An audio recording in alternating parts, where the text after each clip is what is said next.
ಅಸ್ಸಲಾಮು ಅಲೈಕುಮ್. Hi ನನ್ನ sweet family, ಹೇಗಿದ್ದೀರಾ? ಅಲ್ಹಮ್ದುಲಿಲ್ಲ, ನಾನು ಚೆನ್ನಾಗಿದ್ದೀನಿ. ನೀವು ಚೆನ್ನಾಗಿದ್ದೀರಾ ಅಂತ ಅಂದ್ಕೊಳ್ತೇನೆ. ಅವ್ರು ಚೆನ್ನಾಗಿರಿ, ಖುಷಿಯಾಗಿರಿ. ಸೊ ನನ್ನ ವಿಡಿಯೋ ಇಷ್ಟ ಆದರೆ ಒಂದು ಲೈಕ್ ಕೊಡಿ, ಸಬ್ಸ್ಕ್ರೈಬ್ ಮಾಡಿ, ಬೆಲ್ ಬಟನ್ ಒತ್ತಿ, ಶೇರ್ ಮಾಡಿ, ಕಮೆಂಟ್ ಮಾಡಿ. ಬೆಲ್ ಬಟನ್ ಒತ್ತೋದ್ರಿಂದ ನಾನು ಮಾಡ್ತಾಯಿರೋ ಪ್ರತಿಯೊಂದು ರೆಸಿಪಿ ನಿಮಗೆ ನೋಟಿಫಿಕೇಷನ್ ಬರ್ತಾ ಇರುತ್ತೆ. ಸೊ ನಿಮಗೆ ಈಸಿ ರೆಸಿಪಿ ಬೇಕಾದರೆ ಖಂಡಿತವಾಗಿ ಒಂದು ಸಬ್ಸ್ಕ್ರೈಬ್ ಮಾಡ್ಕೊಳ್ಳಿ.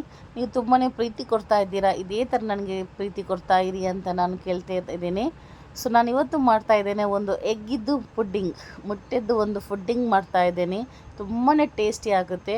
ನಿಮಗೆ ಸಿಹಿ ತಿನ್ನಲಿಕ್ಕೆ ಮನಸ್ಸಾದರೆ ಅಥವಾ ಸೆಕೆಗಾಲಕ್ಕೆ ಸೆಕೆ ಇರುವಾಗ ಕೋಲ್ಡ್ ತಿನ್ನಲಿಕ್ಕೆ ಮನಸ್ಸಾದರೆ ಈ ಥರ ಮಾಡಿ ತಿನ್ನಿ, ತುಂಬಾ ಟೇಸ್ಟಿಂಗ್ ಆಗುತ್ತೆ. ಲೈಕ್ ಮಾಡಿ, ಸಬ್ಸ್ಕ್ರೈಬ್ ಮಾಡಿ, ಬೆಲ್ ಬಟನ್ ಒತ್ತಿ. ಸೊ ನೋಡಿ, ನಾನು ಈಗ ಒಂದು ಫ್ರೈ ಪ್ಯಾನ್ ಇಟ್ಟಿದ್ದೀನಿ, ಅದಕ್ಕೆ ನಾನು ಹಾಕ್ತಾಯಿದ್ದೇನೆ ಸಕ್ಕರೆ ಹಾಕ್ತಾಯಿದ್ದೇನೆ. ಇದು ಪಾಕ್ ಆಗ್ತಾ ಇರಲಿ ಅಂದರೆ ಇದು ಕ್ಯಾರಮಿಲ್ಕ್ ಮಾಡ್ತಾ ಇರೋದು ನಾನು, ಅದು ಬಿಸಿ ಆಗ್ತಾ ಇರುತ್ತೆ, ಕ್ಯಾರಮಿಲ್ಕ್ ಆಗುತ್ತೆ. ಸೊ ನಾನು ಒಂದು ಪಾತ್ರೆ ತೊಗೊಂಡಿದ್ದೇನೆ, ಅದಕ್ಕೆ ನಾನು ಹಾಕ್ತಾಯಿದ್ದೇನೆ ಸ್ವಲ್ಪ ದೊಡ್ಡದಷ್ಟು ಮಲೈ ಹಾಕ್ತಾಯಿದ್ದೇನೆ. ದೊಡ್ಡ ಚಮಚದಲ್ಲಿ ಒಂದು ಮಲೈ ಹಾಕ್ತಾಯಿದ್ದೇನೆ. ನಾವೀಗ ಹಾಲು ಬಿಸಿ ಮಾಡುವಾಗ ಮೇಲೆ ಬರುತ್ತೆ ನೋಡಿ, ಅದು ಪಾಡೆ ಅಂತ ಹೇಳ್ತಾರೆ, ಮಲೈ. ಅದಕ್ಕೆ ಹಾಕ್ತಾಯಿದ್ದೇನೆ ನಾನು ಮೊಟ್ಟೆ ಹಾಕ್ತಾಯಿದ್ದೇನೆ. ನಾನು ಇದು ಅರ್ಧ ಲೀಟರ್ ಹಾಲಿಂದ ಮಾಡ್ತಾ ಇರೋದು. ನಾನು 3 ಮೊಟ್ಟೆಯಿಂದ ನಾನು ಮಾಡ್ತಾಯಿದ್ದೀನಿ. ಅದಕ್ಕೆ ನಾನು ಸ್ವಲ್ಪ ವೆನಿಲಾ ಎಸೆನ್ಸ್ ಹಾಕ್ತಾಯಿದ್ದೀನಿ. ವೆನಿಲಾ ಎಸೆನ್ಸ್ ಯಾಕಂದರೆ ನಮಗೆ ಮೊಟ್ಟೆದು ಸ್ಮೆಲ್ ಬರಲ್ಲ, ಅದಕ್ಕೋಸ್ಕರ ವೆನಿಲಾ ಎಸೆನ್ಸ್ ಹಾಕಬೇಕು. ಇಲ್ಲಾಂದರೆ ನಾವು ಮೊಟ್ಟೆದು ಸ್ಮೆಲ್ ಬರುತ್ತೆ. ವೆನಿಲಾ ಎಸೆನ್ಸ್ ಹಾಕೋದರಿಂದ ನಮಗೆ ಮೊಟ್ಟೆ ಸ್ಮೆಲ್ ಬರಲ್ಲ. ಅದನ್ನು ಒಳ್ಳೆ ಹಾಲು ಹಾಕ್ತಿದ್ದೇನೆ. ಅರ್ಧ ಲೀಟರ್ ಅಷ್ಟು ನಾನು ಹಾಲು ಹಾಕ್ತಾಯಿದ್ದೇನೆ. ಬಿಸಿ ಮಾಡಿ ತಣ್ಣಗಾದ ಹಾಲು ನೋಡಿ, ಈ ಥರ ತುಂಬ ಒಳ್ಳೆ ಗ್ರ್ಯಾಂಡ್ ಮಾಡಬೇಕು. ಅದಕ್ಕೆ ನಾನು ಬೇಕಾದಷ್ಟು ಸಕ್ಕರೆ ಹಾಕ್ತಾಯಿದ್ದೇನೆ. ಎಷ್ಟು ನಿಮಗೆ ರುಚಿಗೆ ಬೇಕು ಅಷ್ಟು ಸಕ್ಕರೆ ಹಾಕಿದರೆ ಆಯಿತು. ಒಳ್ಳೆ ಮಿಕ್ಸ್ ಮಾಡಬೇಕು. ಆದಮೇಲೆ ನೋಡಿ, ಇಲ್ಲಿ ನಮ್ಮದು ಕ್ಯಾರಮಿಲ್ಕ್ ರೆಡಿ ಆಗ್ತಾ ಬಂತು.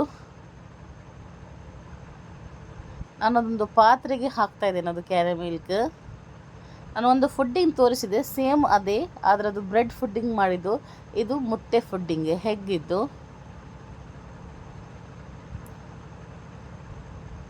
ನೋಡಿ, ಈ ಥರ ಫುಲ್ಲು ಅದನ್ನು ಮಾಡಿ ಈ ಥರ ಫುಲ್ಲು ಮಿಕ್ಸ್ ಮಾಡಿದರೆ ಆಯಿತು. ನಾವು ಇದಕ್ಕೆ ಈಗ ನಾವು ಮಿಶ್ರಣ ಮಾಡಿದ್ದು ಹಾಲೆಲ್ಲ ಉಂಟಲ್ಲ, ಅದು ಇದಕ್ಕೆ ಹಾಕಿದರೆ ಆಯಿತು. ನಾವು ಇಡ್ಲಿ ಬೇಯಲಿಕ್ಕೆ ಬಿಡ್ತೇವಲ್ಲ ನೋಡಿ, ಈ ಥರ ಅದು ನಮ್ಮ ಮಲೈ ತುಂಡು ತುಂಡು ಕಾಣುತ್ತೆ, ಪರವಾಗಿಲ್ಲ, ಅದು ನಿಮಗೆ ತಿನ್ನುವಾಗ ಕಾಣಲ್ಲ ಬೆಂದ ಮೇಲೆ. ನೋಡಿ, ಇದು ತೆಗೆದು ನಾನು ಇದಕ್ಕೆ ಸಿಲ್ವರ್ ಪೇಪರ್ ಬಂದ್ ಮಾಡ್ತಾಯಿದ್ದೀನಿ.